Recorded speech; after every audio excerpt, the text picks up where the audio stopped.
Good evening everyone. আরেকটি video দিয়ে শুরু করছি অস্ট্রিয়ারই। সেটা ভিডিওটা কমপ্লিট হয়নি বলে অস্ট্রিয়ার যেটা কথা তোমাদেরকে বলতেই হবে আমাকে, তোমরা যেখানেই দাঁড়াও, রোড, রাস্তা, বাড়ির সামনে সব জায়গায় পাহাড় দেখতে পাবে। এটা হচ্ছে সবথেকে বড় ব্যাপার, ভীষণ সুন্দর। এটা পাহাড়ে ঘেরা একটা নদী ছিল, এটা খুব ভীষণ সুন্দর, এনজয় করার মতো। এনিওয়ে, ডে 11 আমরা রওনা হয়ে গেছি খুব সকাল সকাল অস্ট্রিয়া থেকে স্যান ক্যান্ডিডোর উদ্দেশ্যে।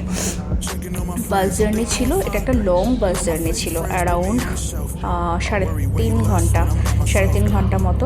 পাহাড়ি রাস্তায় ছিল, একটু প্রবলেমও হচ্ছিল যেতে, বাট কি অতটা, যেহেতু রাস্তা খুব স্মুথ আছে সেজন্যে খুব তাড়াতাড়ি পৌঁছে গেছিলাম, মানে একদম অন টাইম পৌঁছে গেছিলাম। দেখো, আমি বাস থেকে ক্যাপচার করার চেষ্টা করেছি পাহাড়ের ধাপে ধাপে কি সুন্দর বাড়ি হয়েছে, খুব অদ্ভুত। নেচার যে কত সুন্দর সেটা এখানে আসলেই বোঝা যায়।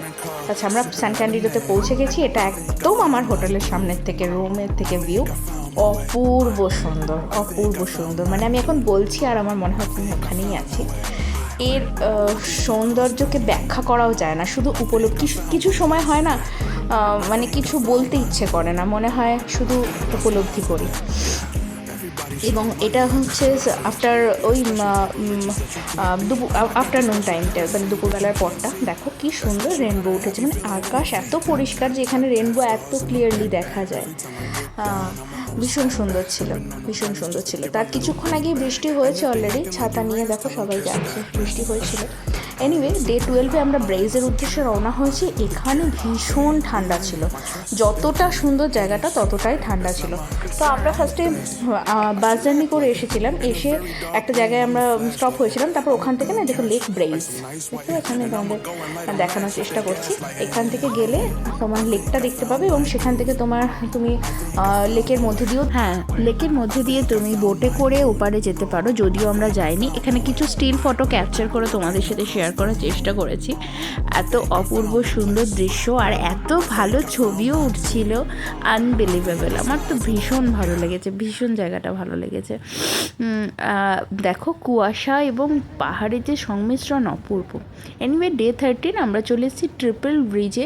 সেদিন আমরা খুব টায়ার্ড ছিলাম, তাই হোল ডে বেরোতে পারিনি। জাস্ট ইভিনিংয়ে একবার ট্রিপল ব্রিজটা একবার এক চোখে দেখার মতো।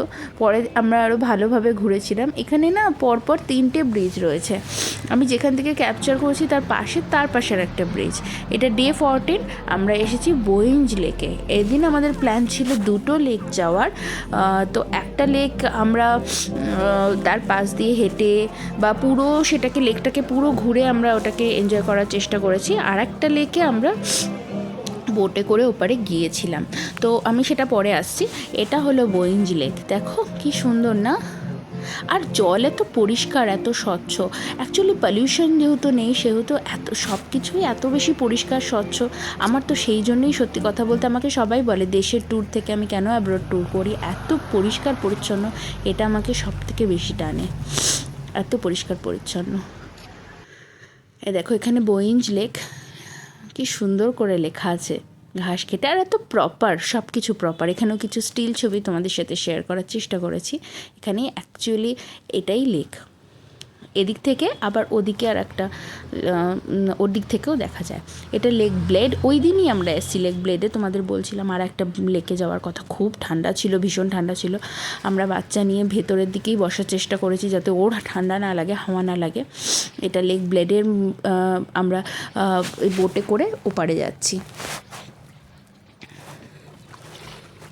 আর এই যিনি বোট চালাচ্ছিলেন না, ওনার সাথে আমার খুব ভালো ভাব হয়ে গেছিলো। ওনার থেকে আমি প্রচুর গল্প শুনছিলাম যে সারাদিন কীভাবে, কতক্ষণ ওরা বোট চালায় না চালায়। এই